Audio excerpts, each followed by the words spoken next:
இப்போது காலையில் நாங்கள் 4 பேர் மேஸ்திரிக்கு வந்திருக்கோங்க. நான் வந்து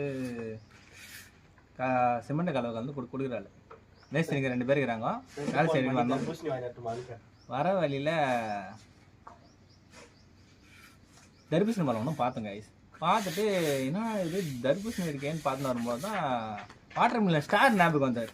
வேற வாட்டர் மில்லன் ஸ்டார் அவர் ஞாபகம் வந்தோடனே சரி என்னடா இது இவன் என்னடா இவன் அஜித் வந்து ரேஸுக்கு போயிட்டான்னு சொன்னால் ஓகே, எங்கள் தலை அஜித் ரேஸுக்கு போயிட்டாரு, தளபதி வந்து விஜய் வந்து அரசியலுக்கு போயிட்டான்னு சொன்னால் ஓகே, அதை நான் ஏற்றுக்கிறேன்.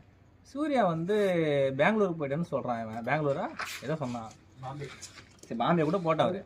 அவர் பாம்பேக்கு போகிறா உங்கள்கிட்ட சொல்லிட்டு போனாரா நான் வந்து படம் நடிக்க மாட்டேன் நான் ஒன்று சொல்லிட்டா போனார். அவரை ஏன்டா கூப்பிட்ற டேய்?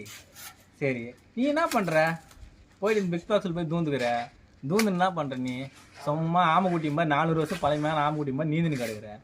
உனக்கு உண்மை விட்டாம பாரு பிக் பாக்ஸில். அவன் ஃபஸ்ட்டு என் கையில் கடிக்கணும். எப்பா ஓடி புண்ணினாலும் காலையிலே வந்துட்டுப்பான் அவன் காலில். சத்தியமாக அதான் பண்ணலான்னு. ஆனால் நல்லா உன்னை வச்சு அத்தானுங்கடா.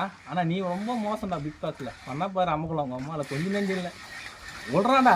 உன் தண்ணியில் போய் நீச்சல் இறங்குறான்டா. அவனை பற்றி நான் வேற வேணா பேசுறது. அந்த நாயை கட் பண்ணுறா, வேறு எதுவும் வரமாட்டேங்குது.